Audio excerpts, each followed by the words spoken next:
Thanks everyone for being here and for whoever is joining on Zoom. My name's Kaitlyn Spangler, as Erica said, and today I get the pleasure of talking about some new research that I've started since starting my postdoc here last November in collaboration with Erica and Stephanie Bugler, who spoke a few weeks ago, and some other folks as well. And I want to acknowledge that this is in the context of a long line of energy research, renewable energy research at Penn State and beyond, as well as extension work. So this is really an effort to start exploring some of these things in my own work and explore them in Pennsylvania, which is a topic that's close to home to me. I'm from Kutztown, which is in Berks County, so kind of like southeastern Pennsylvania. So it's exciting for me to kind of bring my research home. I want to actually start by acknowledging that today is Indigenous Peoples Day, formerly known as Columbus Day. And I want to do that by acknowledging that Penn State's campuses are located on the original homelands of the Erie, Haudenosaunee, Lenape, Shawnee, Susquehannock, and Wazazi nations. And this is in the context of a violent legacy of land dispossession for these Indigenous nations and erasure of their ways of life. And I also want to direct people to, if you haven't already seen Penn State's library guide on Indigenous peoples in Pennsylvania history, it's got a really rich source of diverse ways of learning about specific Indigenous history in Pennsylvania. So I would direct people there if you want to learn more, as well as continuing to center these historical legacies and processes and everything that we do. So with that, I want to talk about solar in Pennsylvania. If you've been following along with the seminary series, you'll, I'm sure, have seen this picture and heard about the Solar Future Plan that was adopted in November 2018 in Pennsylvania. The prior two speakers were actually authors on this report, so I would encourage you to watch their talks if you want to learn more about the nitty-gritty of it. But really, this plan was to promote solar energy capacity, increasing solar energy capacity in Pennsylvania to 10% of total energy production by 2030. And since that report, there's been an expansion of solar in Pennsylvania, which is exciting. Some people might say we're sort of in the process of a solar boom, although solar is still a relatively small share of the energy capacity in the state. But we've seen an increase nonetheless. So this is an important and sort of hot button issue right now. And again, I directed you to the prior two talks on these types of solar, but I do want to touch on them because they are important in understanding just the complexity of solar in general. But there are several types of solar. The first would be the sort of rooftop solar, residential solar we might all most be familiar with. It's putting panels on the roof of a residence, a unit, a building, and it's directly responding to the energy demands of that building. So, it's a privately owned panel and this sort of creating that self-sufficiency for that building. There's also community scale solar. And I want to acknowledge too, I have behind the meter there. It's just a way of acknowledging that it's responding to that those demands of that unit or residence. Community scale solar similarly responds to those production demands, but in a different way. So participants would subscribe or pay for a share of an offsite solar array. And this is particularly useful for folks who can't put solar on their rooftops. They might live in apartment buildings or want to sort of be part of this co-op model of solar. And the panels on the offsite array are producing energy that is connected to the grid, but is being sort of distributed back to those subscribers. So participants are then credited for their share of generated electricity. So again, it's responding to their specific demands. And this is all in contrast to utility scale solar, which is in front of the meter. So it's not responding to particular consumer demands. It's basically, we've got a huge array or large scale array of solar panels that are directly connected to a substation or transmission system that then delivers energy broadly through the electricity grid. Community scale solar is not currently available in Pennsylvania because of blocked legislation for several years. Again, the prior talks talked a lot about that. So when we're talking about solar in Pennsylvania, we're really talking about this utility scale. Community scale is available in other states like New York, Vermont, Maryland. So maybe we'll see that on the horizon here, but we're really looking at this utility scale in terms of large scale expansion here. So this utility scale expansion requires large land areas often that are in competition with agricultural, industrial, and other residential uses, which means particularly that agricultural landowners are in the process of weighing economic, ecological, and social trade-offs of engaging in solar leases. Okay, so how does on-farm solar leasing work? I'm talking about this on-farm solar leasing. What does it mean? Let's say that you're a farmer and you own 400 acres of land in Pennsylvania. It doesn't have to be contiguous, but you've got 400 acres of land and it's nice and close to a substation or transmission system. So a solar developer says, ooh, I want to put solar panels on part or all of your farm. So they approach you and offer you this sweet deal. And if the farmer is in fact interested in this leasing and sort of giving up part of their farm, then the developer would offer them a contract. So this is based on a per acre payment of this lease agreement to put panels on that farm. And if the farmer thinks, yeah, this sounds about right, then they might engage in more formal negotiations of that lease. They'd often involve an attorney representing them to make sure that the provisions on behalf of the farmer are fair, and just sort of informing the farmer about some of these legal processes they may not be aware of. If both parties feel like, yeah, this feels fair to me, I want to move forward, then they'd move to this option agreement phase. The option agreement would be both parties sign a document, a contract, a lease, and they move to this option period where no one's putting panels on ground in any ground yet, but there is this legal binding. So farmers are getting paid for that per acre payment. But the developer's in the process of figuring out, sort of ensuring that this is still a profitable endeavor for them. So in the meantime, they're looking at other land that they want to acquire, assessing the sort of capacity that they can use from the other land that they've been in option agreements with. And the farmer is kind of just sitting there getting their payments, but nothing is really happening in this period other than to move to that formal lease agreement phase. There's a whole lot of local legislative and political processes that need to occur to make sure that that formal lease agreement is legal and permissible. So this involves things like rezoning that land from agriculture to industrial.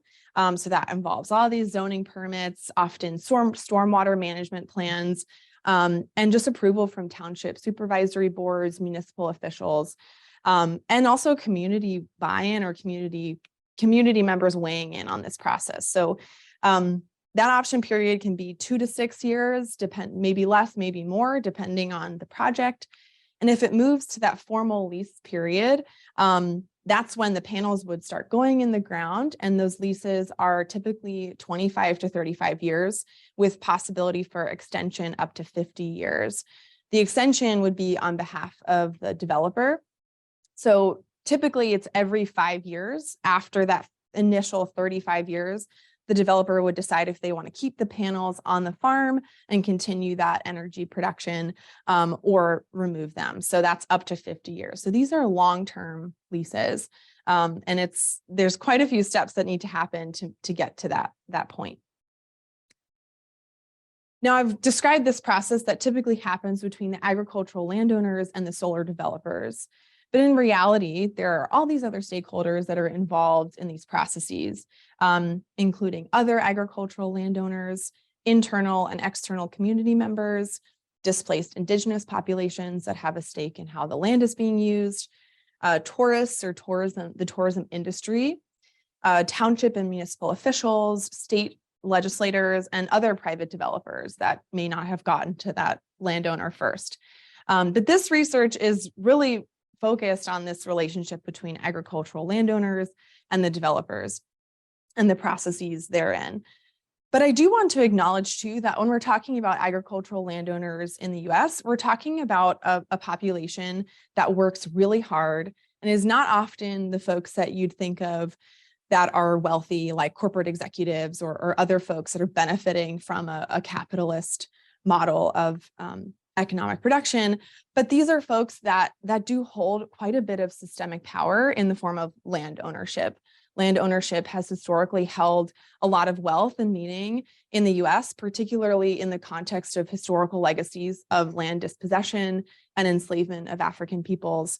So while these folks aren't the ones running the businesses, they do hold quite a bit of systemic power, especially when we think about the fact that this is according, I think, to the 2017 census. 96% of agricultural landowners in the US are white, and 80% of the people who work on farms, farm workers, and don't own the land are not white. So we have some real, power imbalances and dynamics that we want to at least have in mind when we talk about agricultural landowners. So with this, the research questions guiding this work are quite simple. The first are, what are the ecological, economic, and social trade-offs of on-farm solar energy leasing for agricultural landowners across Pennsylvania? And two, what are the energy justice implications of these leasing processes? So again, we're asking these questions as a way of kind of gauging what's happening on the ground for agricultural landowners as we're seeing this increase of solar in Pennsylvania. And we know that there are all these sort of private leasing processes happening. So this is a way of just gathering some narratives and stories of folks that are part of these processes to sort of see where we're at. When we talk about energy justice, what do we mean? Well, there's a whole body of research that could be a whole separate seminar series, but I'll try to do a quick little synopsis here. But we all probably know that solar is a promising renewable alternative to increasing fossil fuel reliance. And fossil fuel development has exacerbated a whole suite of inequities globally.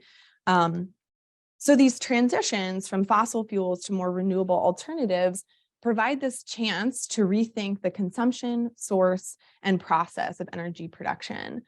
Although, as we're seeing some of these transitions occur globally and in the US, there's growing concern over the inequities that are in these transitions themselves, even within the context of renewable energy, specifically their impact on marginalized communities.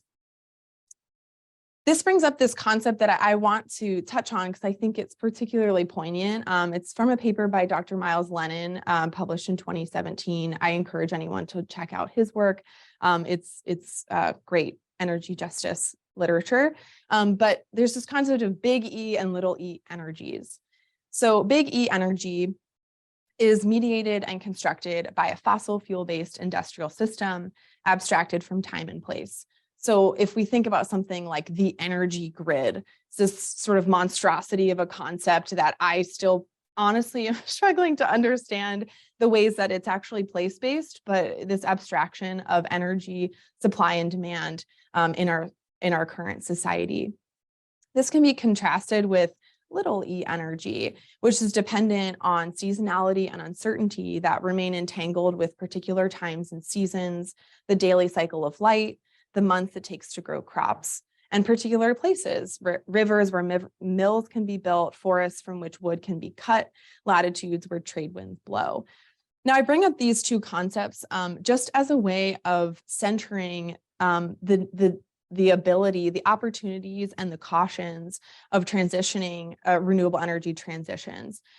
We have this opportunity to perhaps intertwine these multiple types of energies, move away from the reliance on this big E energy. But the real question in this sort of justice work is, are we doing that? And how are we doing that? And if we're not doing it, how can we be doing that? So if solar expansion occurs through extractive mechanisms that we've historically seen with fossil fuels that sort of fail to take lived experiences and socio-ecological justice into account, then it's just going to exacerbate some of those existing inequities. So there's this need to move beyond just technical solutions to understand those localized realities in this research of agricultural landowners and, and their broader communities. We do this in this research by focusing on 5 analytical themes. The first is the decision-making values to enter into a lease of the agricultural landowner, negotiations and priorities of the leasing process, costs and benefits of agrivoltaics, which is the dual land use of solar and agriculture on the same land. So this can include things like actually growing crops under solar panels, which is not quite here yet in Pennsylvania, but never say never. Also solar grazing, so putting sheep or potentially cattle or other animals under the panels to graze the grass and other types of grasses that would be grown, or even growing things like pollinator mixes rather than just one type of grass. So costs and benefits of that, as well as the opposition and outlook of solar in Pennsylvania. Erica mentioned I use a lot of different methods, but this research right now is really just relied on exploratory qualitative methods. I've conducted 16 semi-structured interviews starting in January of this year, and they're actually still ongoing. So some of these findings are fresh and new, so I welcome feedback and conversation about them. But there's been 8 farmers and 8 solar stakeholders. The farmers I've talked to include 7 men and 1 woman between the ages of 38 and 71, all of whom are white, which we know is unfortunately quite representative of the demographics of U.S. agriculture in general. Farm sizes range from 112 acres to 550. I will note that there was one farmer I talked to that actually has 2,000 acres. But it was a bit of an anomaly of a situation where it included land for shipping and sort of production processes. So 2,000 acres is huge for Pennsylvania. So the rest of the farmers were within this range. And they grow corn, soy, small grains, hay, and a fair bit of dairy farmers and raising beef cattle. They were spread across 7 different counties. I actually can't share which ones they are because there is one farmer who is the only farmer in their county to have solar lease. So I can't release it or else I'd, lose anonymity. The stakeholders I chatted with include 5 men and 3 women between the ages of 32 and 65, all of whom were also white. And these included attorneys that are representing farmers in solar leasing processes, solar developers and representatives, and township board members.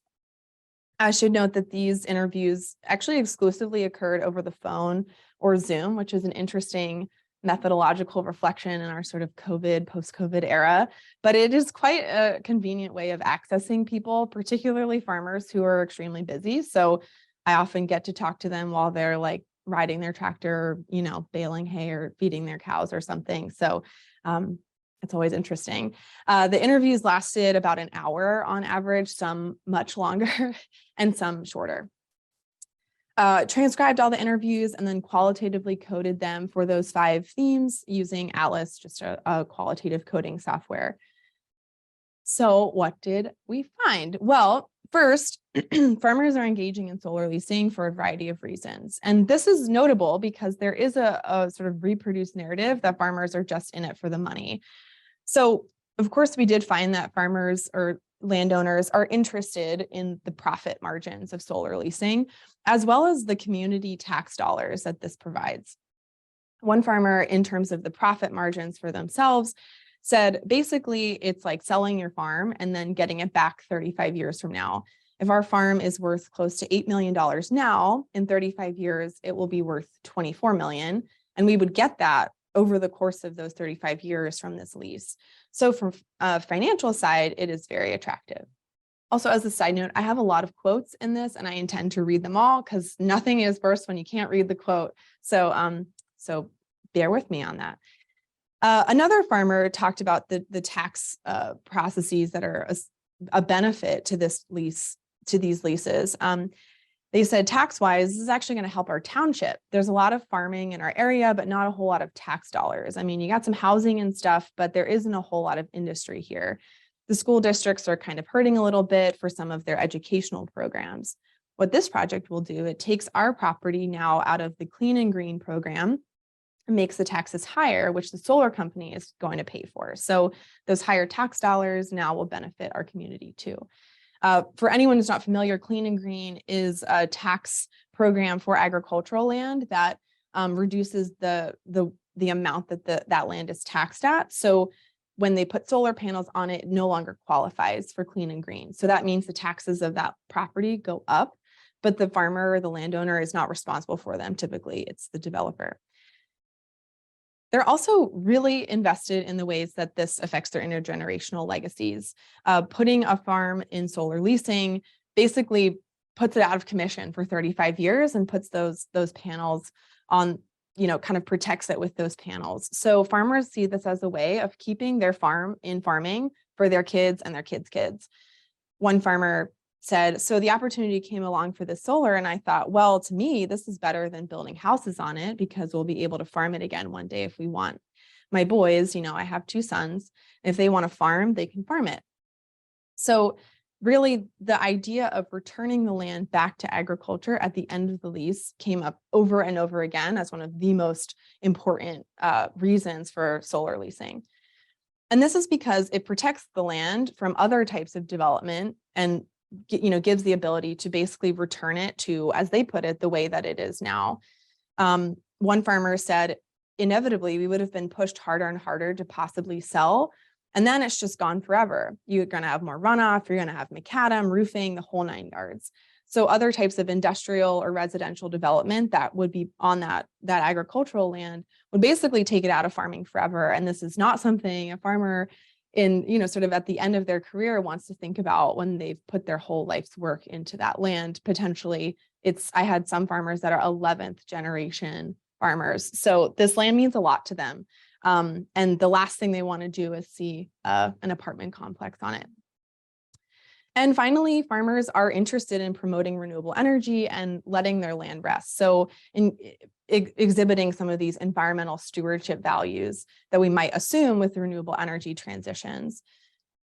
One farmer said, the land itself will actually, or should be, in really great shape in the end of 35 years if it rests that long. One of the people I talked to was worried about what comes off the panels. And I had to remind him, well, you do realize that as farmers, every year I'm applying herbicides. And, we try to do that very responsibly and do that within the guidelines of the research and all that good stuff. But we are applying this stuff to the land, and that won't happen for the next 35 years. So this is a way of sort of protecting and regenerating their soil, or as they see it, and not needing to apply herbicides in the ways they do when they're growing crops on it. In terms of leasing negotiations, with an attorney, farmers consistently are prioritizing several key lease provisions. These include negotiating higher per acre payments from what they're initially offered, also getting the right of refusal for vegetative management. So this means if the solar developer does in fact decide to graze sheep or grow a pollinator mix, or even just have someone mowing the grass under the panels, that farmer would be the first person they'd offer that job to. This is an exciting for farmers, a source of tertiary income for them because on top of that lease already. So that is something that they want to put in the lease that the developer couldn't go and just hire somebody else out without asking them. Also, to have price escalators to keep up with inflation. So making sure that those per acre payments continue to be profitable over 35 years, which is a long period of time.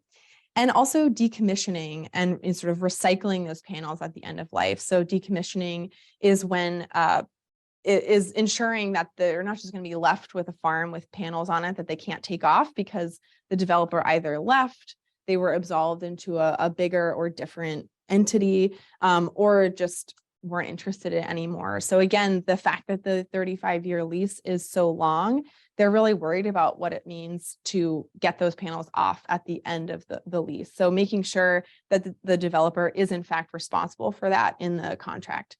And finally, clarity on the location of panels. So if a farmer says that they will lease out 50 acres, the 50 acres couldn't be in the smack dab center of their farm, because if it is, farmer can't farm everything else.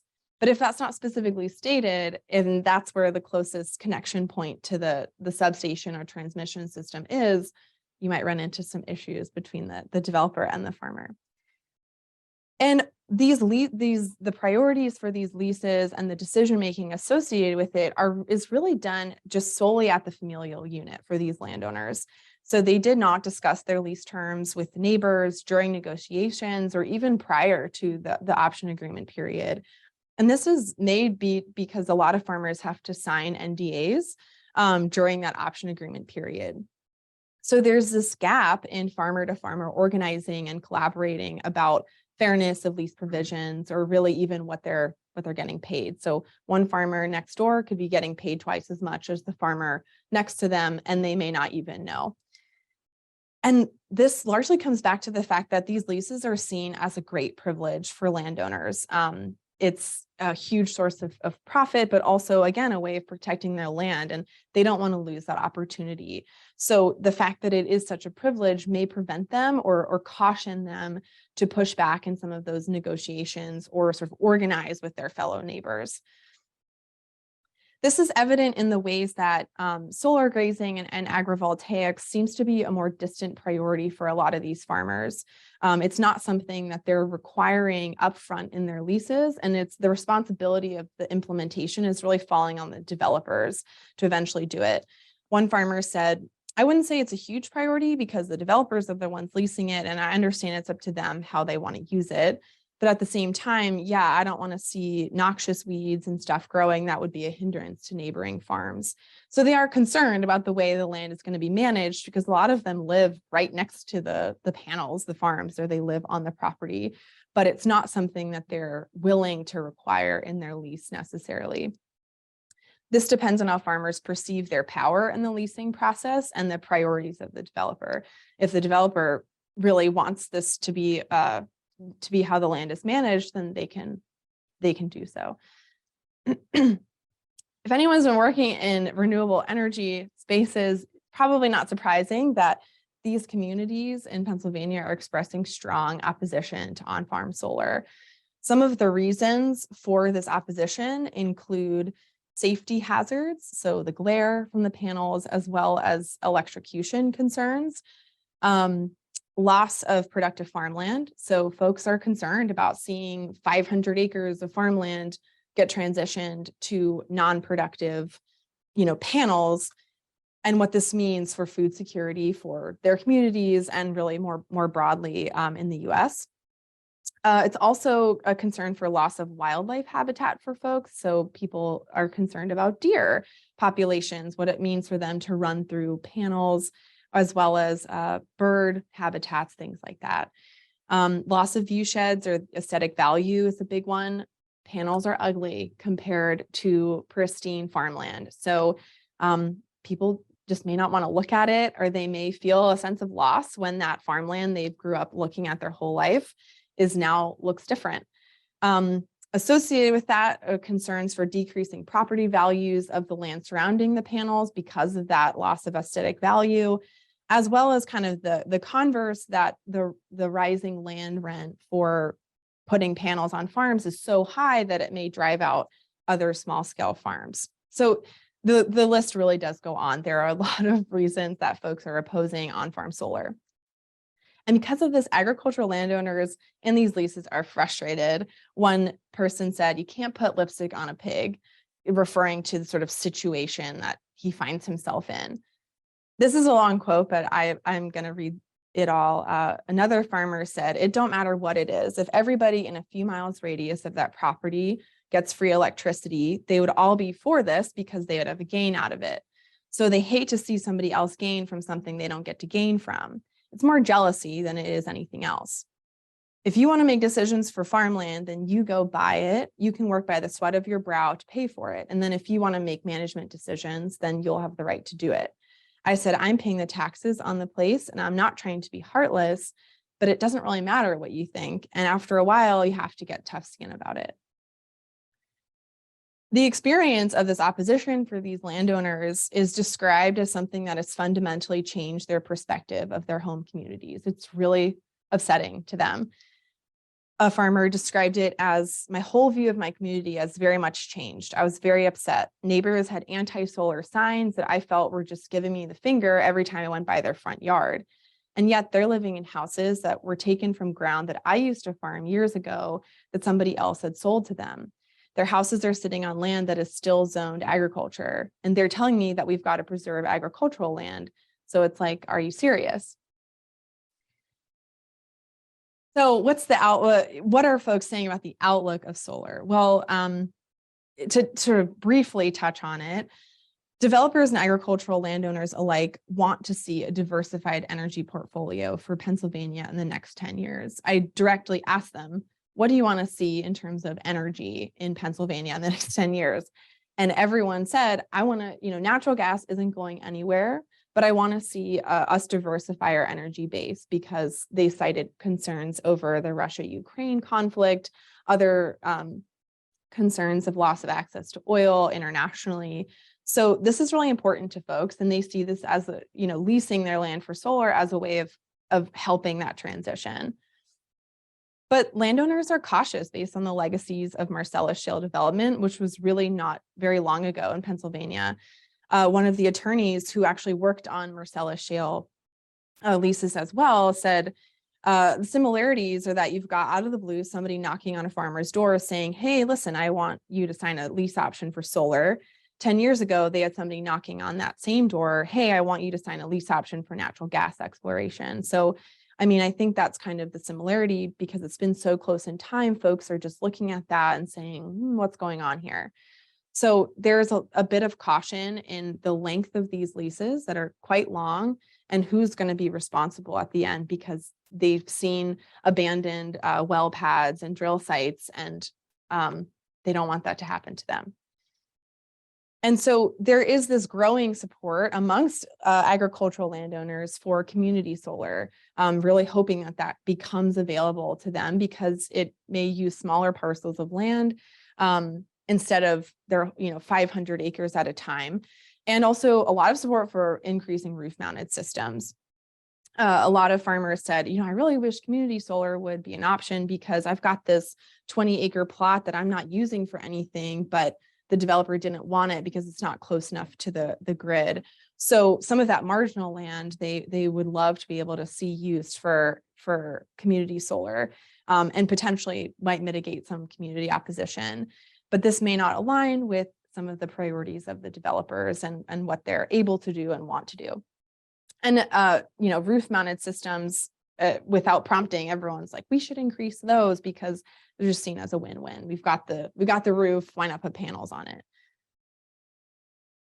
So in conclusion, to kind of tie it all together, I want to bring it back to these energy justice questions, and really actually just present some questions that I would argue could be at the center of some of these transitions, particularly in Pennsylvania, if we want to see justice-oriented pathways.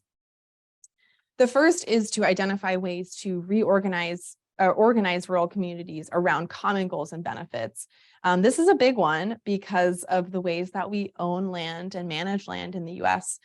Farming has always been, well, I shouldn't say always been, it has been historically an individualistic and nuclear family-focused endeavor. This again ties back to those legacies of land dispossession and sort of colonialism in the US, and the ways that we've gathered land in violent and dispossessing ways.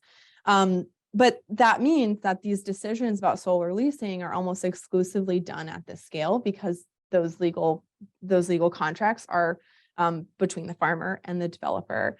So this question remains of how can we facilitate spaces of solar community building? There are a lot of barriers to this, particularly legal ones about NDAs that farmers may not be able to talk about what's in their lease provisions, and also just feeling like their community is opposing them in these processes. So how can we facilitate ways of communing people around common goals and benefits? 2 is prioritizing agrivoltaic or dual land use provisions up front in leases. So as I mentioned, there's no consequence for not implementing some of these types of land use or vegetative management. They're sort of positioned as an option and something that hopefully happens. And farmers are expressing interest in the sheep market, learning how to graze, sort of responding to that market demand. But as of now, there's not a whole lot of teeth in some of these provisions. So how can we work toward making this the norm of solar expansion on farms? 2, learning from lessons with Marcellus shale development. So there was resounding concern, as I said, about abandoned solar farms and lease fairness. And this responsibility is being directed towards solar companies to mitigate this, but there is a lot of trust building to do. There's trust building between the landowners and the developers, as well as the developers and the broader communities. The developers mentioned ways that they're trying to directly engage with communities, even do some educational programs with schools, and really take it to heart that the way that they're paying the tax dollars is sort of being injected into those communities. So there is some of these processes are happening, but there is a lot of distrust from the communities around what this means for them and if they're really going to stick around. So how can developers promote sustainable and equitable relationships with landowners in their communities?